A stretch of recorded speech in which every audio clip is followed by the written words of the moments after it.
Okay. New story, Quinn's Adventures. Moving on down the road, away from Boston town to this little house. As you walk down the road, a black crow flutters down to land in your path. It looks at you and cocks his head and speaks. Well, you've got a long road ahead, don't you? All these people to chase down, or so I hear, it laughs. I got some experience when it comes to chasing folks. Tell me about it. Well, if you want, you could go find your friend again. Ask them more about their life. They might want better stories this time, though. It peers up at you. Didn't they tell you where they were headed next?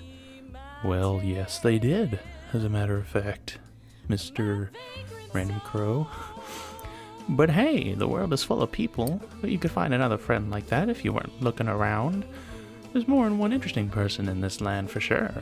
It gives a grave laugh. That's what humans say anyway. With that, it launches in the air and disappears.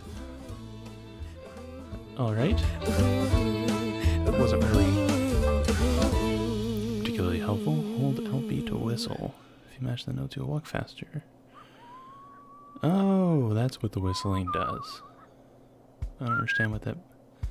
What does that mean? Oh, I have to hit that. Okay. Okay. I see what's going on here.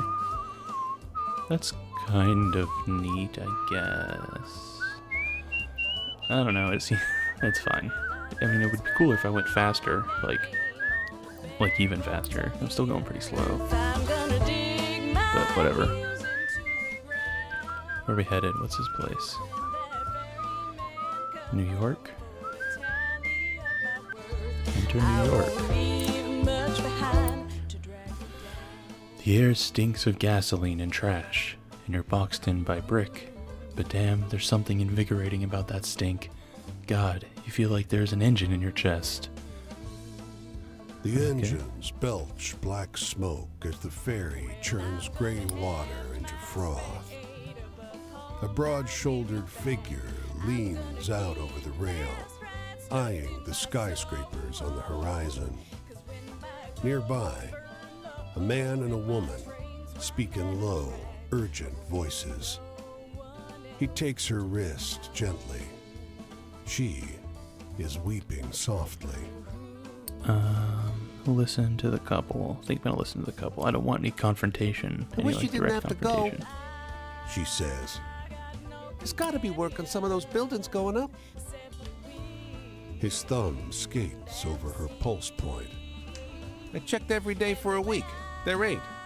I'll be back, though. Got your picture in my wallet, don't I? It's not forever. Her words are split by a sob. Might as well be. My parents didn't come to New York for this. She leans against him, the wind tousling her hair. He pulls her to his chest. I'm leaving because I gotta go. If there was another way... They stand together, close, quiet, in the stiff breeze. Okay, new story. Let's earn some money, I guess. You wander the streets of the city looking for a way to make some cash. Let's do some panhandling. We haven't done that before, I don't think. We've only done the snake factory. You find an excellent spot outside the grocer. For hours, people come and hand you their change. Excellent. Soon you're absolutely flush with cash. When lunch comes around, you think you can buy a healthy, bracing meal for yourself. I should probably save the cash, I think. I don't really know. I haven't spent any, though. I'm going to save the cash. You pocket the money. Who knows the trouble you'll have to buy off down the road. I guess. I don't think I've spent any money at all. I don't know what any of this does, so... I don't want to buy it if I don't even know what it does. See what's going on here. Outside the small thicket of apple trees, the phrase "tended to by John Chapman" is carved into a fence post. Nearby, a hound lies on its side, perfectly still. Flies buzz around its ears. but a grizzled man pauses at his digging to shoo them off. Help him dig or watch from the shade? Let's help him dig, because it sounds like that dog is dead, and that's really sad. So, There's an extra shovel. With it, the two of you make short work of the grave. yeah. He tells you about his beliefs, why he's raising apple orchards in the middle of the country. Oh, is it Johnny Appleseed? It's a sin to graft, he tells you.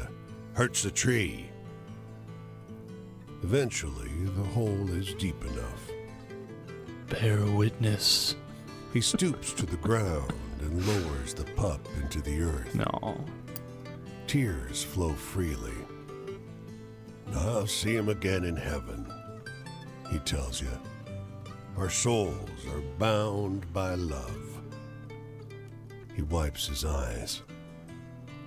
I don't think I can bear to stay here, though. Maybe I'll set out again. Oh.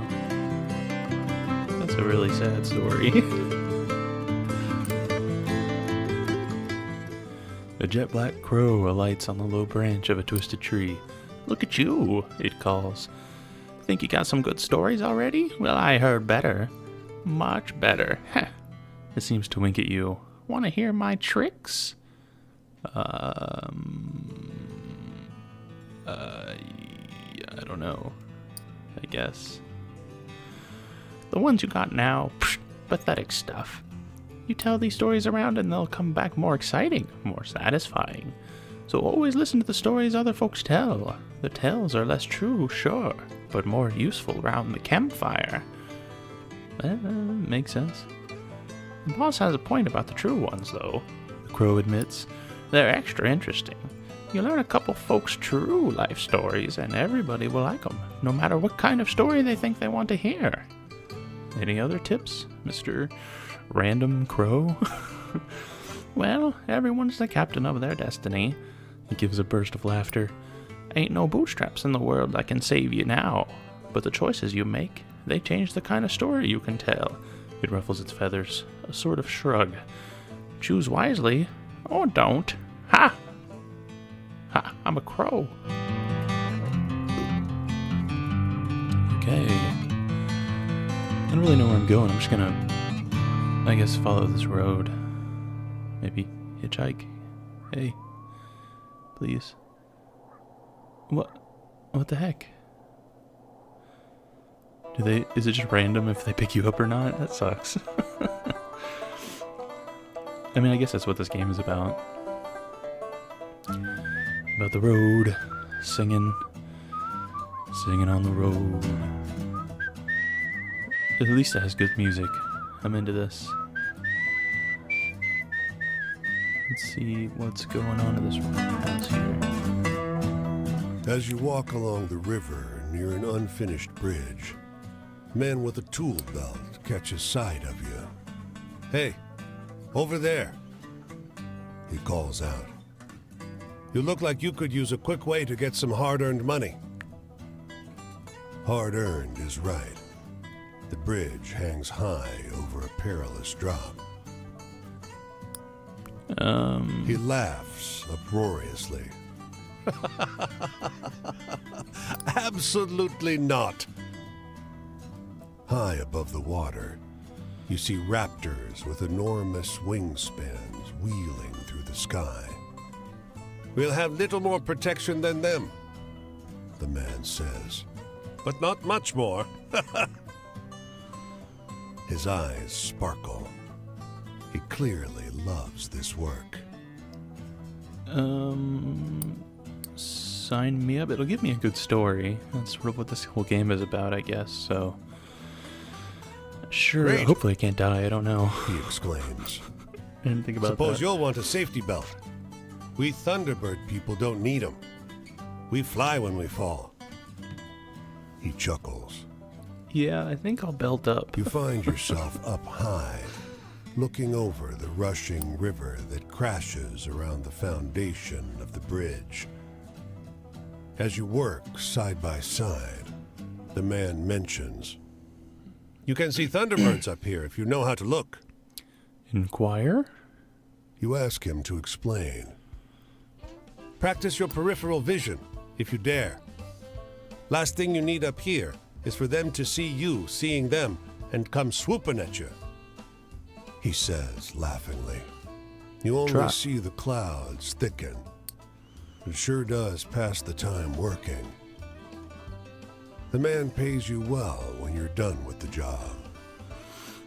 Okay. Still don't really know what money is used for in this world. Hey, pick me up.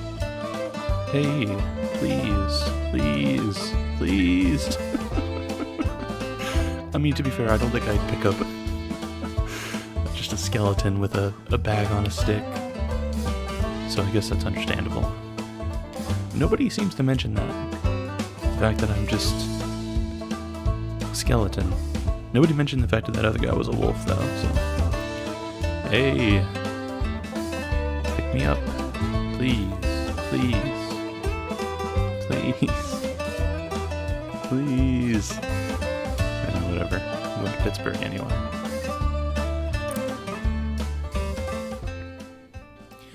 You share this bus stop with an old man who shifts from foot to foot, thumping his suspenders and watching the passing traffic with anxious focus. Hey, he blurts suddenly, turning towards you. Want to hear a good story? Sure, Teddy Roosevelt. With the air of a man who's distracting himself from something, he stumbles quickly through the tale about the dead woman and the yellow ribbon, confusing himself now and again, backtracking, adding new details out of order. You barely piece the story together. That's my story. You punk? Teddy Roosevelt, you punk? You suddenly realize that he's told you a twisted version of the story about the elegant woman in the small town, but massively changed, with whole new chunks you don't remember. It's true, old man insists, turning his wincing eyes back toward the road, and with that, the conversation seems over. Story grew in the telling.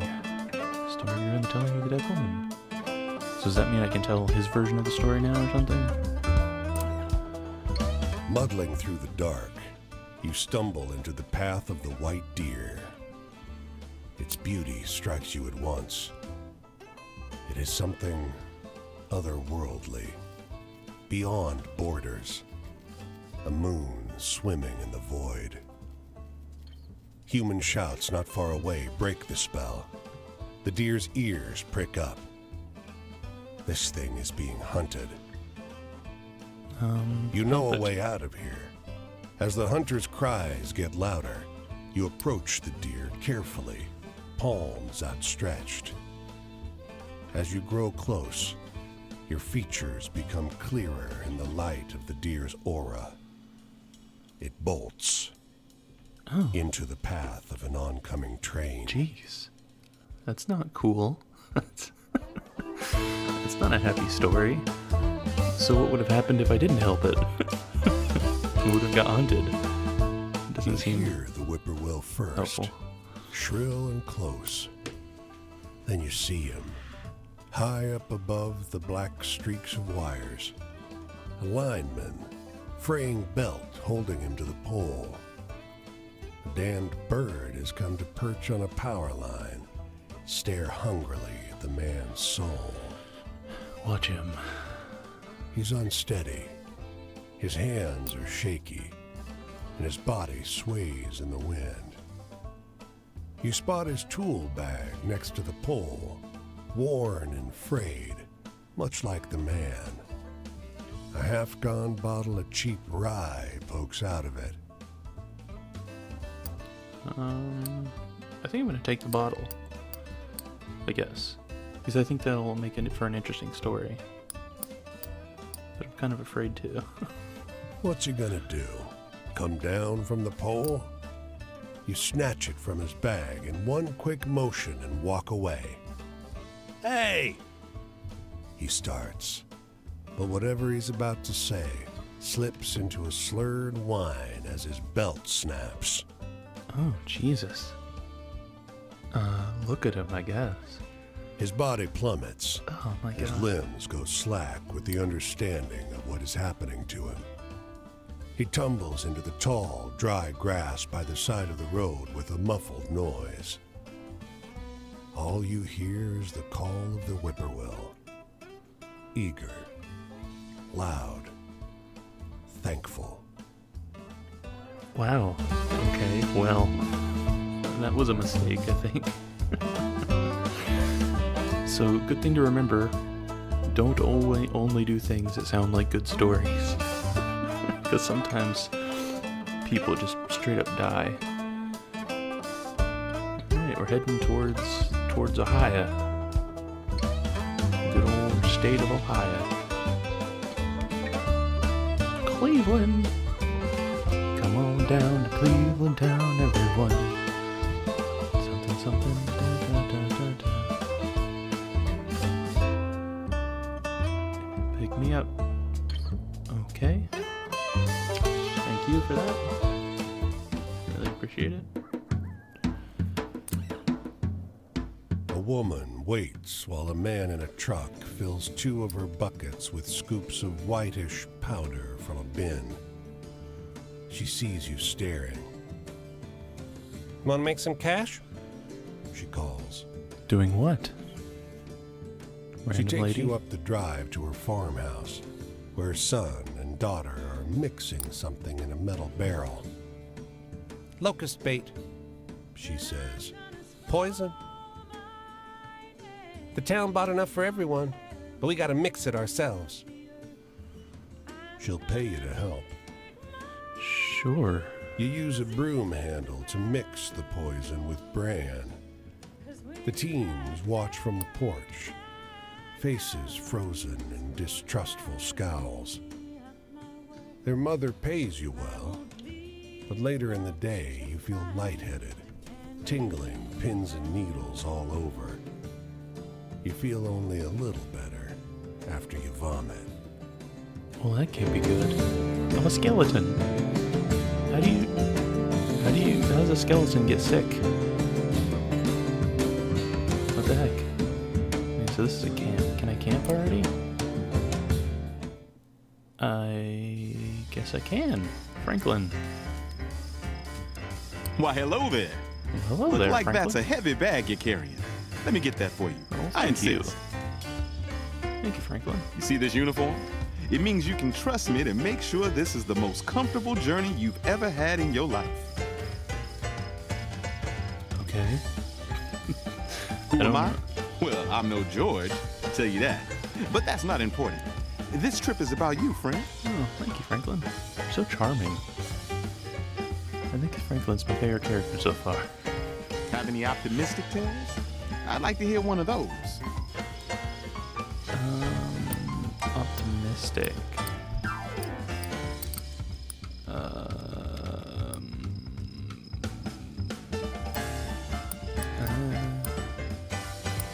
Dead one? No, definitely not. No. That's kind of optimistic. The Two Brothers. Streets of Boston. Bootlegging. I think that one's probably The Two Brothers is probably the most optimistic.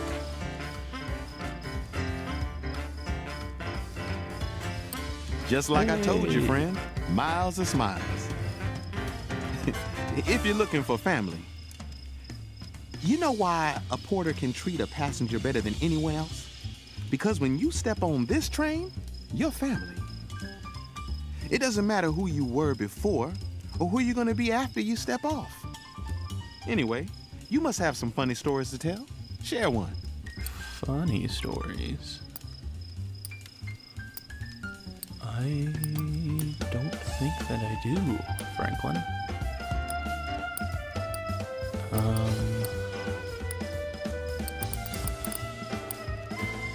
I don't think I do. Bootleggers. Streets of Boston, Seagulls. I don't know. I guess that one's probably, the Bootleggers is probably the funniest, I guess. That's a tall one. Yeah. Don't pull my leg, okay? Sorry, Franklin. Authority. Hopefully people who ride in a Pullman car feel a little of that. It's about more than a train ride. And not everyone knows what it's like to be the boss, to know what it feels like to be skillfully served. Pullman porters give you a taste so boss George Pullman will know you'll be back for more. Anyway, I'm in the mood for a good happy story. Happy You got story. it? Franklin, I told you my happy story. That's all I got, I think. The two brothers, that was my only happy story I have. I think. Streets of Boston.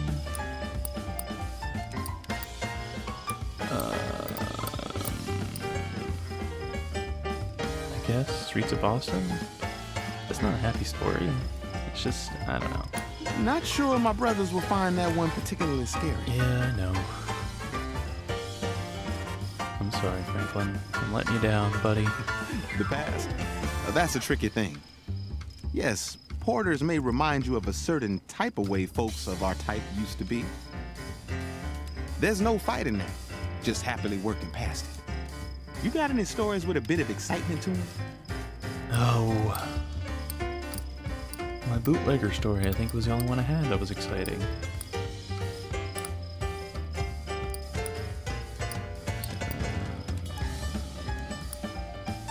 I don't know. Whatever. I'll just tell him the story with the pigeon keeper. Oh, wait. Oh, I didn't know I could tell these stories. Okay. That wasn't really exciting.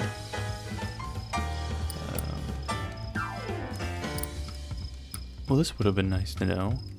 That wasn't exciting, that's for sure. Queen's Adventures is probably the most exciting though. That would have been helpful to know. Didn't I hear that story on the radio? You told it better though. Alright. Travel, we've all got places to be, and we've all got to get there somehow. So why not get the getting there to be as good as it can get? See, that's really important when getting there is all you got. You got any stories with a bit of excitement to them? You just wanted an exciting story, Franklin. I don't think I have any more.